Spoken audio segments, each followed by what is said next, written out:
So ಇವತ್ತು ನನ್ನ ಬೈಕಿನ ಪಂಚರ್ನ ತೆಗೆಯೋದಕ್ಕೆ ನಾನು ಯೂಸ್ ಮಾಡ್ತಿರೋಂಥ ಇನ್ಸ್ಟ್ರೂಮೆಂಟ್ ಗ್ರ್ಯಾಂಡ್ ಪಿಟ್ ಸ್ಟಾಪ್ ಅವ್ರದ್ದು ಮಶ್ರೂಮ್ ಪಂಚರ್ ಕಿಟ್. ಈ ಪಂಚರ್ ಕಿಟ್ಟು ಟ್ಯೂಬ್ಲೆಸ್ ಟೈರಿಗೆ ಮಾತ್ರ ಆಗೋದು. ಸೊ ಇದರೊಳಗಡೆ ಏನೇನಿದೆ ಅಂತ ನೋಡೋಣ. ಬ್ಯಾಗ್ ಓಪನ್ ಮಾಡಿದರೆ ಕಟ್ಟಿಂಗ್ ಪ್ಲೇಯರ್ ಬರಲ್ಲ, ಇದನ್ನು ನಾನು ಸಪ್ರೇಟಾಗಿ ತೊಗೊಂಡಿರೋದು. ಪಂಚರ್ ತೆಗೆದ ಮೇಲೆ ಹೋಲ್ ಮಾಡೋದಕ್ಕೆ ಇದನ್ನ ಏನಂತ ಕರಿತೀರೋ ನಿಮಗೆ ಗೊತ್ತು. ಅದರಲ್ಲಿ ಹೋಲ್ ನೀಟಾಗಿ ಆಗಲಿಲ್ಲ ಅಂತ ಹೇಳಿದ್ರೆ ಇದರಲ್ಲಿ ನೀಟಾಗಿ ಹೋಲ್ ಮಾಡ್ಕೋಬೋದು. ಹಾಂ, ಮಶ್ರೂಮು ಇದು ಹೆಂಗಿರುತ್ತೆ ನೋಡೋದಕ್ಕೆ, ಹೆಸರೇ ಹೇಳೋ ಹಾಗೆ ನೋಡೋದಕ್ಕೆ ಮಶ್ರೂಮ್ ಥರ ಇರುತ್ತೆ. ಆ ಮಶ್ರೂಮ್ನ ಟೈರ್ ಒಳಗಡೆ ಇನ್ಸರ್ಟ್ ಮಾಡೋದಕ್ಕೆ ಒಂದು ವಸ್ತು.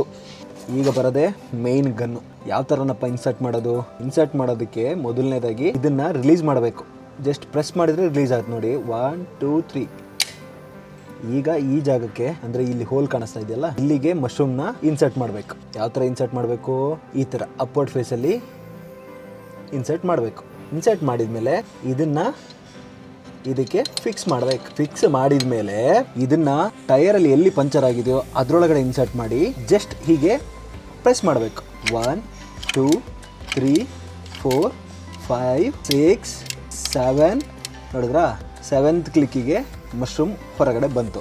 ಸೊ ಇದು ಟೈರ್ ಒಳಗಡೆ ಇದ್ದಾಗ ಮಶ್ರೂಮ್ ಈಸಿಯಾಗಿ ಟೈರ್ನ ಹೋಲ್ ಒಳಗಡೆ ಹೋಗ್ಬಿಡುತ್ತೆ.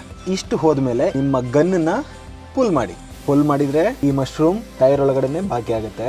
ಎಕ್ಸ್ಟ್ರಾ ಇರುವಂತಹ ರಬ್ಬರನ್ನು ಈ ಕಿಟ್ಟಲ್ಲಿ ಬರುವಂತಹ ಒಂದು ಬ್ಲೇಡ್ನ ಮುಖಾಂತರ ಕೊಯ್ದು ಕಟ್ ಮಾಡ್ಬೋದು. ಇಷ್ಟೇ ಇದ್ರ ಕೆಲಸ. ನಿಮಗೇನು ಅನ್ನಿಸ್ತು ಇದನ್ನು ನೋಡಿ? ಯಾವ್ದು ಈಸಿ ಅನಿಸುತ್ತೆ ಟ್ಯೂಬ್ಲೆಸ್ ಟೈರ್ ಪಂಚರ್ ತೆಗೆಯೋದಕ್ಕೆ? ಇದು ಈಸಿ ಅನಿಸುತ್ತೋ ಇಲ್ಲ ನಮ್ಮ ಓಲ್ಡ್ ಮೆಥಡ್ ಅದೇ ಈಸಿ ಅನಿಸುತ್ತೋ? ಕಮೆಂಟಲ್ಲಿ ಹೇಳಿ ನೋಡೋಣ.